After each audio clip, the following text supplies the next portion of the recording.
From Birdland, the jazz corner of the world, NBC presents Stars in Jazz.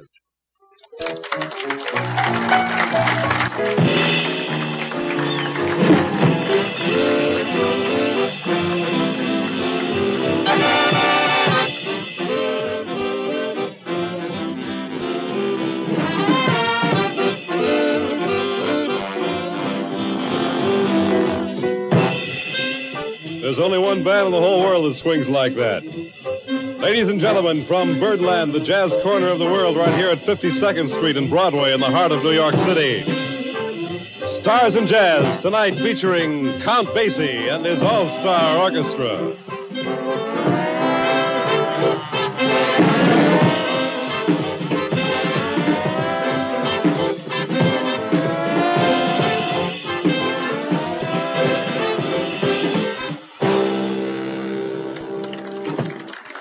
And getting things off to a roaring start.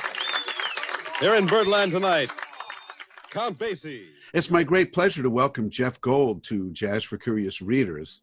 I'll just state the fact, frankly. You know, at the Jazz Museum many years ago, we found something called the Savory Collection, and it introduced a lot of unknown recordings into the history books. Now we know they're there. And I kind of think of your book, Sittin as kind of an analog to that, because it's not just a rehash of well-known classic jazz photographs. Hardly anyone has seen any of these. And so I want to thank you so much for the book. Thank you for taking time out to be our guest on Jazz for Curious Readers. Thank you, Lauren, and thank you for vetting the book for me to make sure I didn't embarrass myself. Oh, yeah. That's how you made me feel when you reached out to me. Oh, can you look at these things? And, but then once I saw the book when it came out, I was almost chagrined because of the level of scholarship and the level of insight. But even before we get into that, Jeff, I'd just like you to, we don't have in these interviews, we don't start it with a biography of our guests, and you need not give your whole biography. But I'm curious, just like you're very well known in the professional world, the general path of your career and how it intersected with this major opus. I loved music from when I was a little kid, and I saw the Beatles on Ed Sullivan, and began to collect records when I was 12 or 13, and went to work at Rhino Records, the record store, before it became the record label. I was the first employee, and this was always my passion. And I went to the University of Southern California, got a marketing degree, and my goal was to work in the record business. And I was fortunate. I worked for A&M Records in the 80s and Warner Brothers in the 90s, and was eventually the executive vice president and general manager of Warner Brothers, and got profitably laid off and decided, you know what, this has been great, but I'm going to do things that I'm more passionate about than signing bills and hiring and firing people. So I rekindled a collectibles business that I had while I was in high school, music collectibles and rare records, and started doing books and consulting. And after each book, I've sworn off ever doing another book because they're too much work. My first one was on classic vinyl records and was kind of a rare record porn book. And I interviewed a bunch of artists about their favorite vinyl records. My second book was on the Stooges, Iggy Pop's punk band that really started punk. And each time I go, never again. This is just too much work. And so in my rare record and music memorabilia business, I was invited to look at a collector's Charlie Parker and jazz club collection. And I was sitting in this, it was all stored in this guy's series of safe deposit boxes in his bank. So we went to the bank and we sat in one of those little 6x6 rooms where you can bring your safe deposit box. And the stuff was kind of organized chronologically by when he bought it. So there weren't groupings of things. So I'd find a photograph and go, yeah, I want that. And I'd find 3 things I didn't want, put those aside. And I started coming across these souvenir photos from jazz clubs. Birdland and Small's Paradise, places I'd heard of, but I'd never seen a single one of these. Maybe I'd seen ones from the Copacabana or non-jazz clubs. but these were exclusively jazz clubs. Mm-hmm. So I would put these things aside into the pile of stuff I wanted to buy. Mm-hmm. And when I got to about 30 or 40, I thought, God, I mean, I've spent my whole life dealing in music stuff in one way or the other. I've never seen one of these. These would be a great book, and I can't imagine many other people have seen it. Well, it just kept going. And over 2 or 3 trips to this guy's safe deposit box, I bought probably 150, 175 of these. And I brought them home, along with a lot of other stuff. And I brought them home, and it became this battle of wills between me saying, I'm never going to do another book again, right, and these photographs that I kept staring at going, I've never seen anything like these, and these need to get out. And I started researching it and found that really nobody has ever written a book about jazz clubs, exclusively about jazz clubs. And I couldn't find any collections online or off of these photographs. And eventually the photographs won in the Battle of Wills. Let's back up for a moment. And that's fascinating. Can you tell me about who it was who contacted you? Is this LA you're talking about? Where was the bank vault? And what do you know? And what do you know about the person, about the ultimate source of these things? How the person I bought them from wants to remain private, but his name's hidden in the book. And he had just been collecting this stuff over 30 or 40 years, going to people who had them, other collectors who had them, buying stuff in the early days of eBay when he didn't have much competition, connecting with musicians. And it was all, this was a small collection amongst a huge collection of things he'd bought. But, and I don't think he looked at it like I collect these photos. I think it was just I collect anything from having to do with jazz. Okay, all right. So the Battle of the Wills, the photos won out. Now, how did this compare to, I'm just curious, you mentioned the other books that you did. Were photos huge parts of those books too, or just they're very heavily ancillary illustrated to the text? Or no, they were very deeply illustrated, as this is. Mm-hmm. And so, after the Battle of Wills was won by the photos, I thought, okay, I'm a white guy from Southern California. A lot of these are African Americans, and though I know a fair amount about jazz, I'm not an expert on jazz clubs. How do I do this? And I thought, well, I got to find some people who played in those clubs and interview them about that. And I can be the person asking the questions, and the real experts can tell me what happened.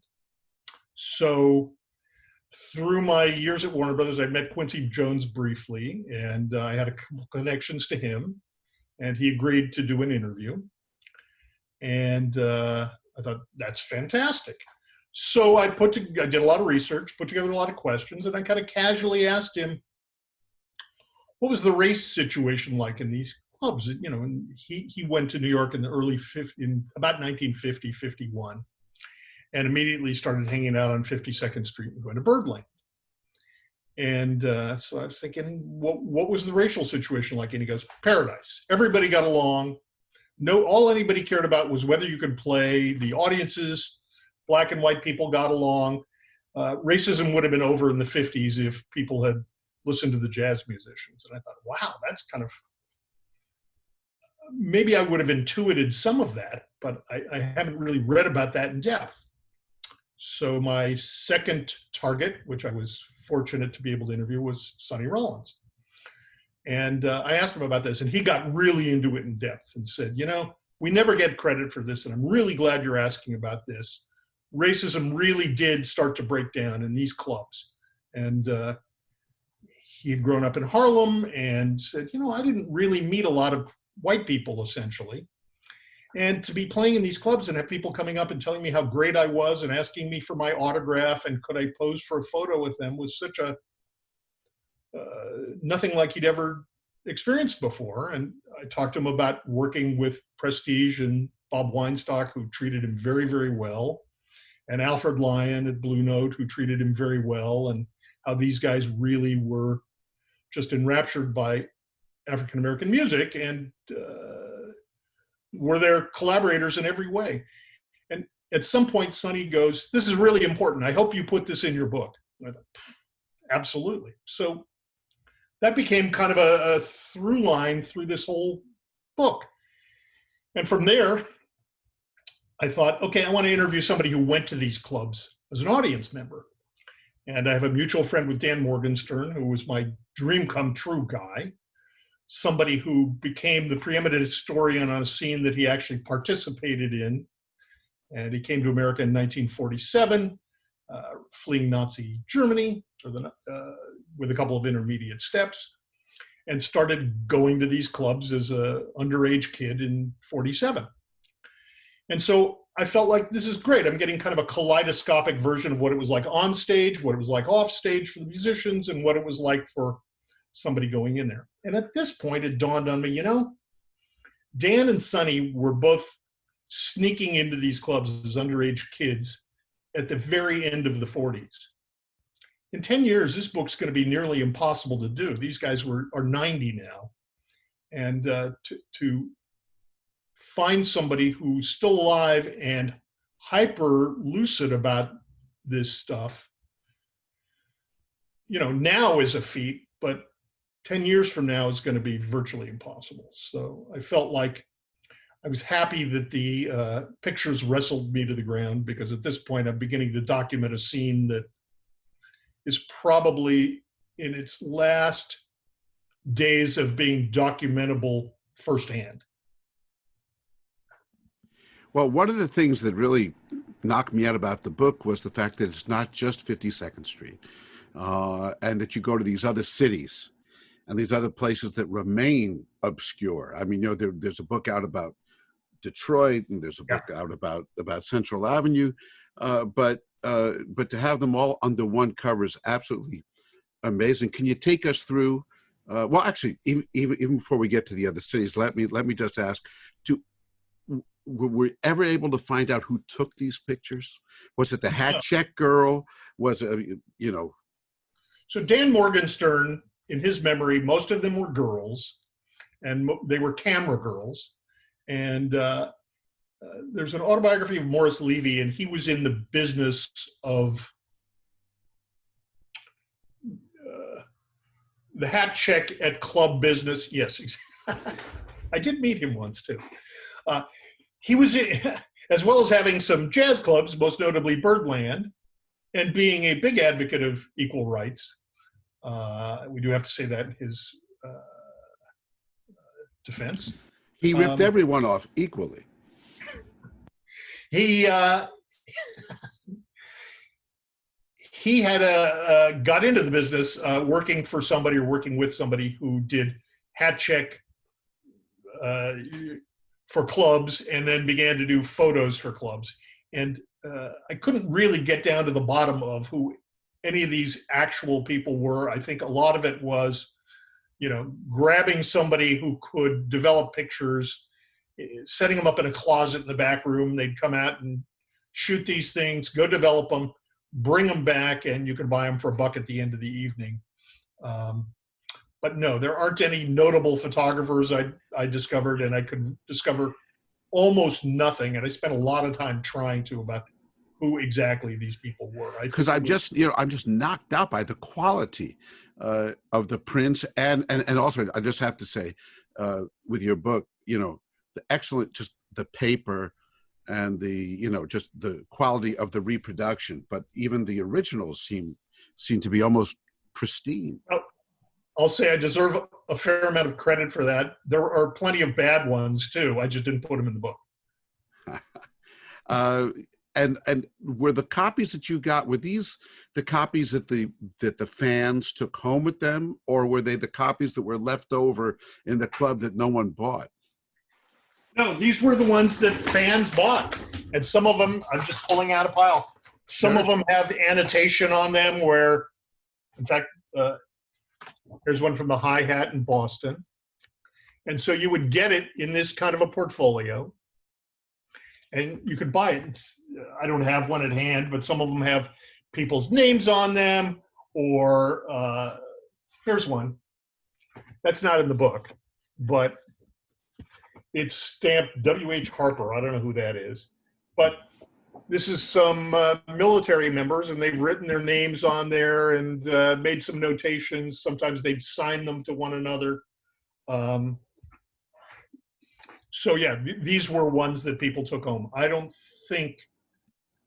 sure there were some leftovers at the end of the evenings, but I'm sure these guys calibrated what exactly they could sell and didn't really overdo it. And some of them say on the back for extra copies, write to and have an address. Outside of the picture painted that somehow, 52nd Street was some panacea, from racism. What are some of the other things, maybe less sanguine things or more interesting things, that you learned about the nightclub scene in New York City or the other cities as well that most people don't know? Well, some of these clubs were impossibly small. The Onyx, where Billie Holiday had a long residency, seated under 100 people. And Birdland, one of the bigger clubs, somebody in my book is talking about how when they had a bigger band with a piano, they'd have to put the piano on the ground in front of the stage and move some of the tables out. So, in your mind, you're thinking about these magical places that these people who we now see as near gods played. It's really interesting to dial it back and think about how physically small these places were. And Jason Moran, who I interviewed, who is not only a gifted musician, but a historian of those scenes and has done fine art exhibitions based on the stages at some of these clubs. And recreations in clubs. Yes. Exactly. Talked about at the Three Deuces, the stage wasn't elevated. So, you're seeing Miles and Charlie Parker probably standing 3 or 4 feet from you at the front with no barrier between you and them. Sonny Rollins talked to me about how the audiences in some of these clubs were kind of like a member of the band. They played with you. You were so physically close to them that you would pick up on their audio and visual cues, and the energy of the audience either brought up or down the performance, and you were directly engaged with specific people even. Before this, of course, there was Barney Josephson's, which you're right, Cafe Society, but you're absolutely, and the Savoy Ballroom in Harlem, very few places where you had mixed race couples. But when you look at these photos in your books, boy, there's a lot of integration going on there. It's really amazing. And, the another thing that surprised me is you start looking at Harlem, and the Cotton Club, which is the first big club, is absolutely segregated and racist. But the other 2 big clubs, Smalls and spacing out for a minute, Connie's Inn and Smalls, were both integrated in the late 20s, and the Savoy was integrated. So it's really kind of amazing to think that there were safe spaces for African Americans and whites to gather as early as then. And they also had, they had drag balls. They had all kinds of stuff. I mean, it was so far ahead of its time. Just to get back to those small 52nd Street clubs, a trombone player friend of mine, Eddie Burt, told me about going. He was playing in the bandbox, I guess it was, and he was with Gil Mollet, the baritone player, and Lester Young's band was the other band. And he talked about walking down the stairs, and he felt like this Lester Young force field. Like Lester was on fire, and even before he went, he said he swore he felt something. Then another guy, Johnny Carisi, the trumpet player, told me that going to hear Charlie Parker at the Three Deuces, he said some nights he said he felt like he was throwing knives at the audience. And, these are the kind of things I think that can really only happen in small venues. And that's one of the great things about your book, after just spending time with it, is that I feel like I'm in one of them, because you marry the text, the great handful of interviews that you did, and just how many photos are in this book? I mean, it's several hundred. Over 200 images. Yeah. And in staring at these photographs, I'm sorry to interrupt you. I came up with this notion that this is kind of turning the camera around, because the photos you see of Birdland are the people on stage or the outside. The photos you see of virtually any of these clubs are the marquees, the doorman, the outdoors, 52nd Street or whatever the cities are, and who's on stage. And nobody was ever focusing on who was watching what was on stage. So I came up with this notion that these really do turn the camera around, and you get to see the people watching and what they're dressed in and what they're drinking and who they're with. And there's a lot of information to be teased out of these things. And that's what I tried to do with Robin Given at the end, who's a Pulitzer Prize winning fashion critic, but is really an adept deconstructor of images. And so I thought it was important to have somebody look at those photos through that critical lens. Well, that's one of the great things, again, about the book, is that it just doesn't belong on the jazz memorabilia bookshelf. Yeah. It's a snapshot of an incredible moment in history. Let's go to some of the other cities. And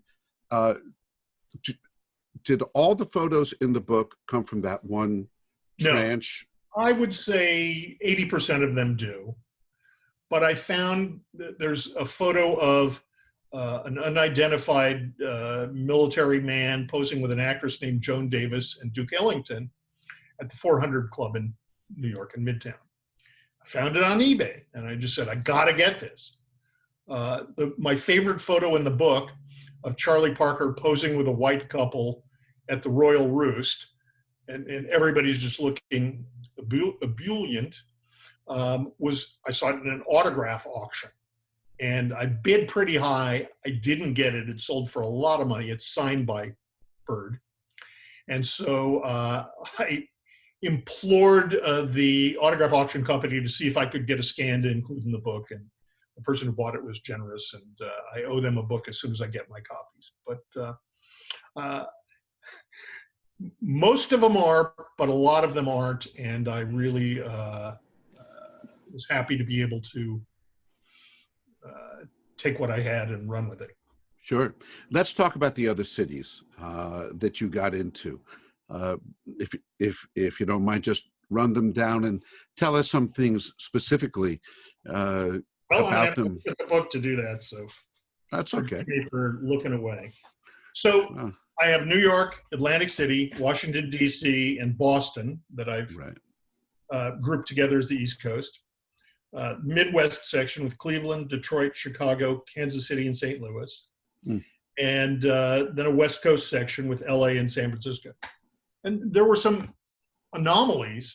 For some reason, there was nothing from Philadelphia, which is obviously a big jazz city.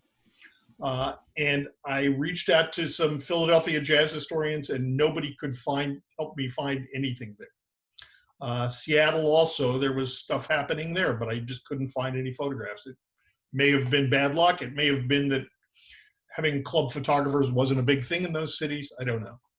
But so I had this group, and I started to organize them geographically and tried to figure out which clubs had something interesting to say about them, or which cities had something interesting to say about them, or which photographs had something interesting to say about them.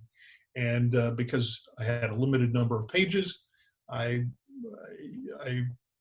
proceeded along that way. So in Washington, D.C., for instance, there was a club called the Crystal Caverns that became the Bohemian Caverns.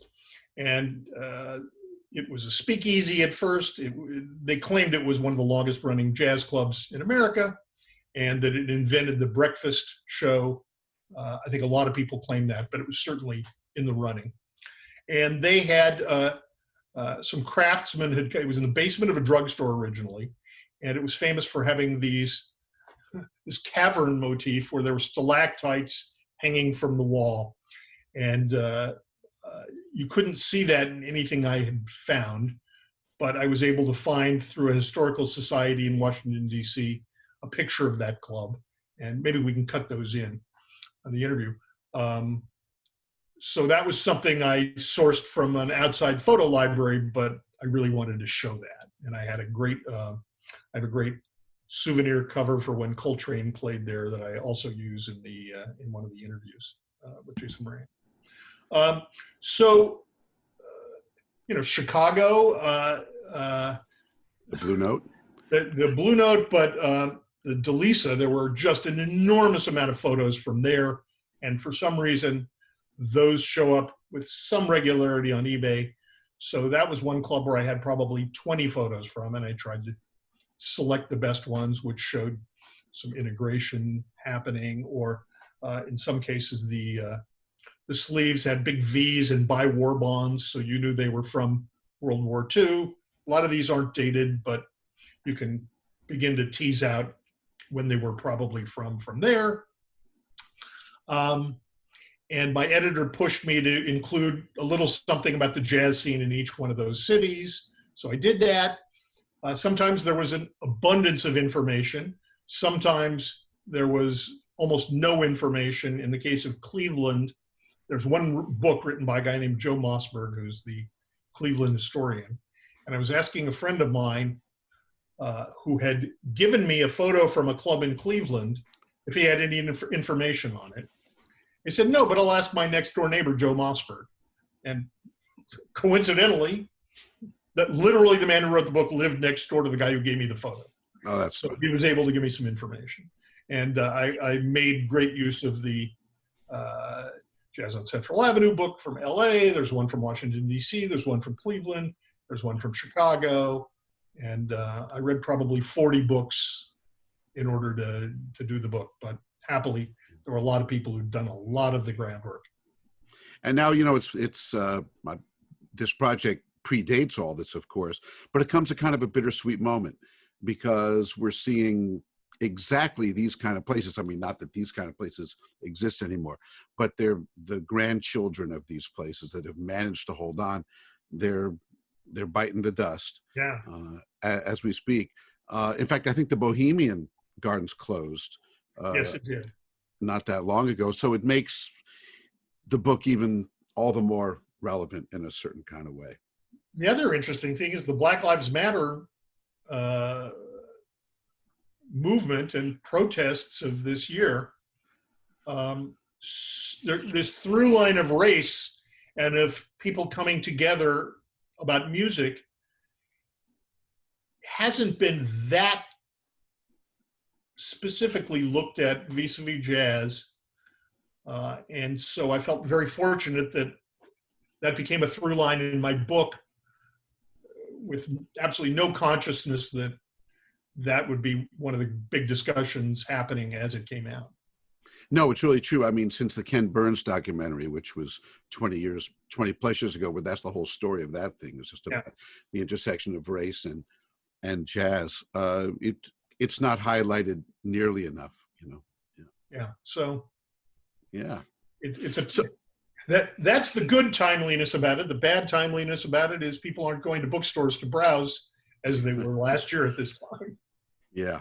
But I'm positive that your book, is going to wind up on all, frankly, all important university and library shelves, and of course to all the jazz fans and people who just love a good read, because it's a perfect coffee table book. And it's also, when you first told me about it, again, I didn't really realize the scope of it, and when it came in the mail and then I finally just looked at it and I saw the excellence of the production, of the photos. I mean, you could spend a day on one page in that book and just thinking about who are these people and how did they wind up in that club, and did they really know who Charlie Parker was? Of course they knew who he was because they went to hear him play the saxophone, but did they have any idea? And then also another fascinating thing about the book, and who was Charlie Parker then versus who is Charlie Parker today.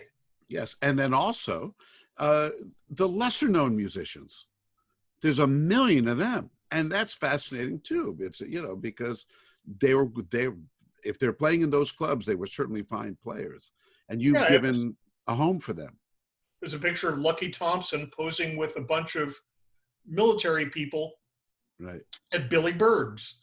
which is the famous club in Hollywood that Dizzy Gillespie and Charlie Parker played and begat Charlie Parker's Big Meltdown in Los Angeles.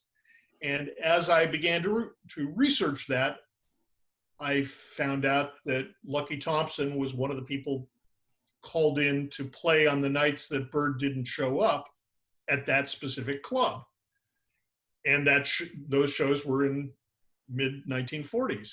So it's very possible that that picture was taken on one of those nights during the Dizzy Gillespie run there. Is the book available just as a hard copy book, or is there a Kindle edition or a?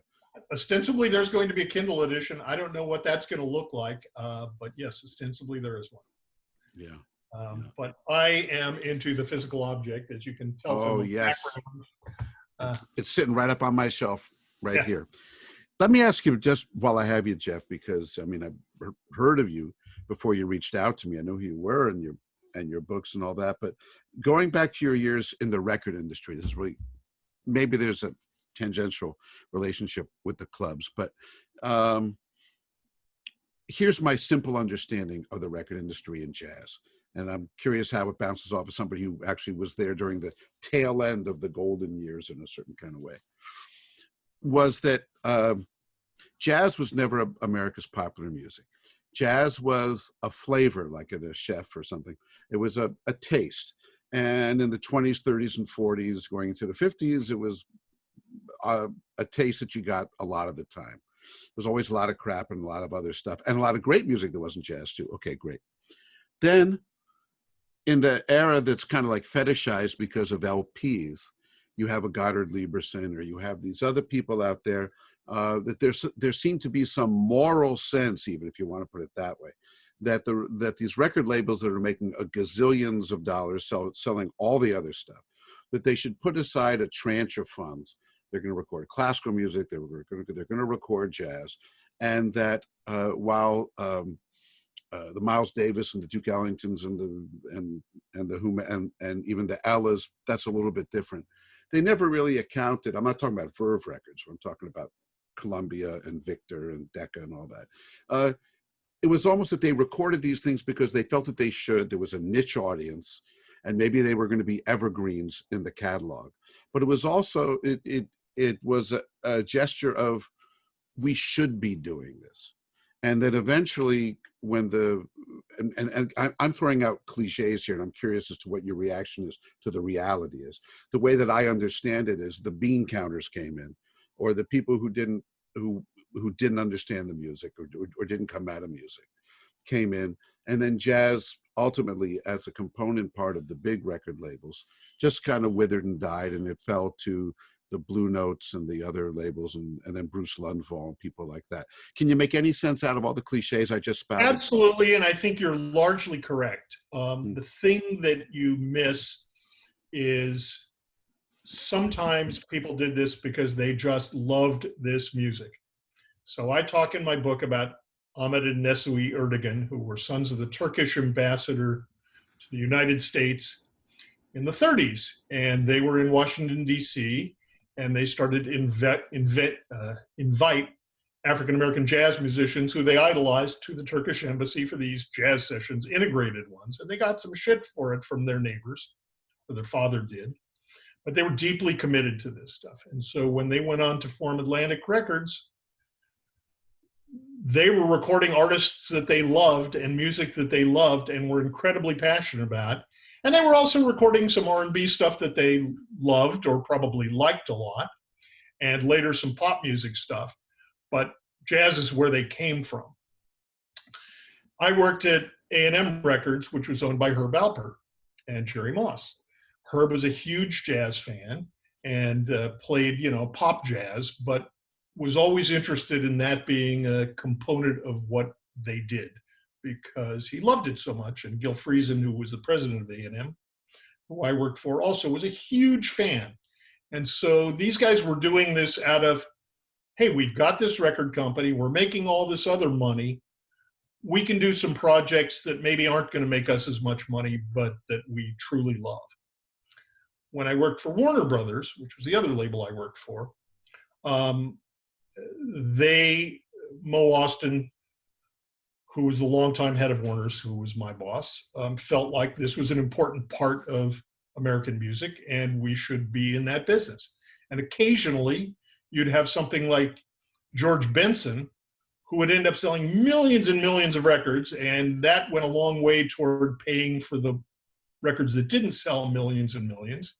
But I think that the record companies that were actually owned by somebody or run by somebody for a long period of time often had people like Bruce Lundvall, like Ahmet, like Mo, like Herb, who either loved this music and wanted to be in that business because of that love, or felt it was important to have a well-rounded label and record jazz artists.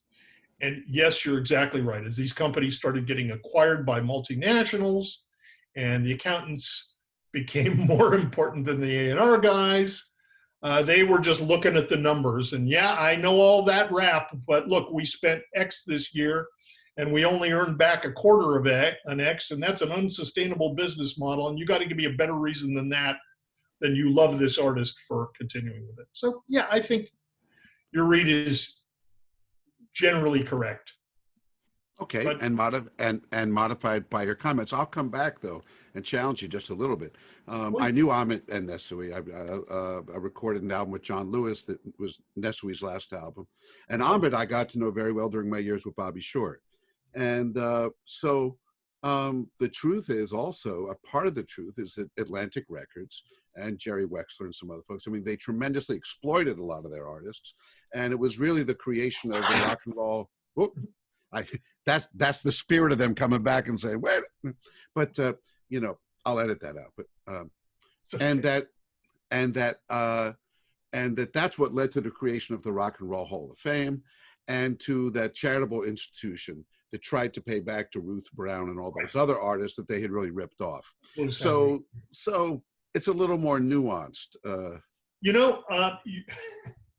Sonny Rollins said it in the book. I said, did they treat you fairly at the clubs? Did you, have trouble getting paid? And he goes, I didn't have trouble getting paid, but I never knew what I was getting paid on, So in no way am I defending this. I think it's reprehensible to rip artists off, but they would probably say, hey, everybody was doing it. And that's no excuse in my book, but everybody was doing it. That's true. At least in the 40s and 50s. Oh, yeah, sure. Yeah. And then Ray Charles, might have his own record label and all these things that started. Benny Goodman started his own company in the 50s. And so many artists did that, James Brown and others. But in defense of the Erdigans, that they, unlike most of their peers, actually did set up a foundation to redress a lot of the financial improprieties. And then through the whole Rock and Roll Hall of Fame, which is controversial to some and not to others, at least set up kind of, like a big national place to celebrate these people. Absolutely. And as you know, I didn't know them. I met Ahmet, but these guys truly did love this music. They loved this music. Oh, and listen, in Ahmet's office, one of the big pictures was, Kid Ory, the trombonist and playing the trumpet. No, I mean, they absolutely did. In fact, when I would hang out with him, that's all he wanted to talk about. I was trying to get money. I was trying to get money for the National Jazz Museum in Harlem. He knew that's why I was there. Yeah. But he just loved to kibitz about the old jazz days. Yeah. And there probably weren't many people who you could kibitz with about those days who were running record companies and who were interested in redressing the artists' past rip-offs. Let me ask you this, Jeff. Your tastes are so wide in music, and your experience and your books cover a wide variety of topics. Can I put you on the spot and ask you for like a desert island disc of a handful of albums, any genre? Because I'm really curious with someone who knows so much about it, many different things that you do. What would a handful of your must-haves be? All right. So my favorite album since I was a teenager has been Electric Ladyland by Jimi Hendrix. Double album, his great masterpiece. I'm a big David Bowie fan. I love his album, The Man Who Sold the World. So those would be two rock records I would take. I love British folk.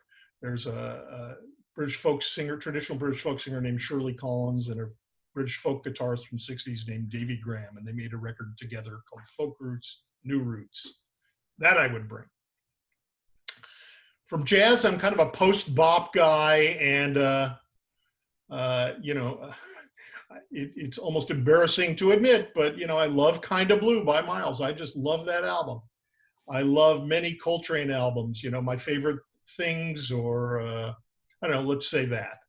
I love the Art Blakey records on Blue Note. They're just fantastic, and I listen to them over and over again. Comfort food for me.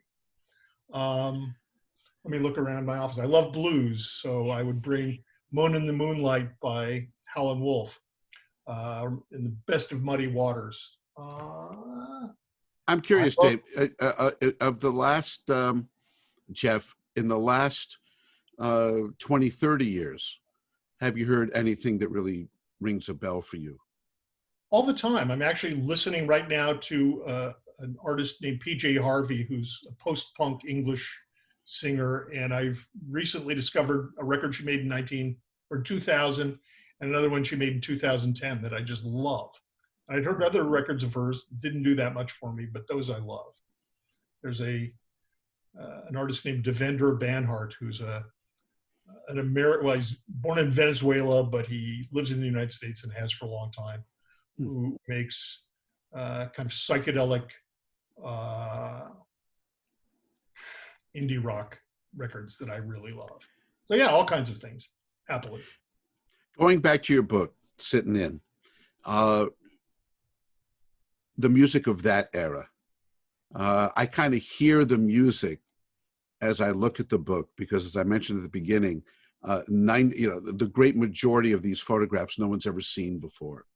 And so even the jazz lover or collector who thinks they've seen every picture ever taken, well, you haven't seen these. And the music comes vibrantly to life. Are there a handful of recordings or artists that you think would make the perfect soundtrack to your album? We actually have a playlist on the website that a friend of mine, Tom Berry, put together. So if you go to sittin.com, you can listen to it on Spotify or Apple Music. And I think he's done a fantastic soundtrack for it. It's 4 hours long, something like that. That's great. Yeah. Well, listen, I want to thank you for your time. I want to thank you for this great book. And when things get better, you'll come to New York, you'll come to Harlem, and do an event for us at the National Jazz Museum. I would be thrilled to. I really would. And I can't thank you enough for your help on this book and what you're doing in a larger sense. Thank you. This has been Jazz for Curious Readers, and again, we want to thank Jeff Gold for that wonderful interview. The museum offers many programs, some historical, some interviews, many on contemporary issues that intersect in many and surprising ways with jazz. My name is Lauren Schoenberg. I'm the senior scholar at the museum. You can find out more about what we offer at our website, www.jmih.org, at our Facebook page, also on our YouTube channel, where many of these interviews ultimately live. On behalf of the staff, our board, our volunteers, everyone at the museum, we want to thank you so much for joining us, and we'll see you again.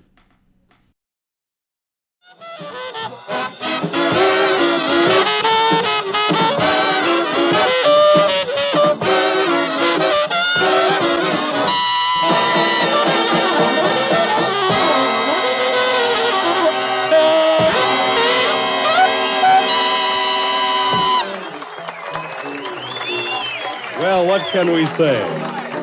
Only to the uninitiated ear, we can assure you this is the finest of modern band music. For the last 24 minutes and 13 or 14 seconds, the National Broadcasting Company has sent your way across this nation the music of Count Basie and his ever-loving orchestra.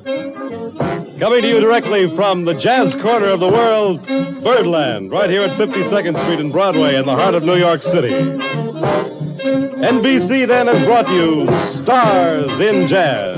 with Count Basie and the orchestra. So till next time, Fred Collins, your announcer, wishing you all, each and every one, a very pleasant good night and good listening.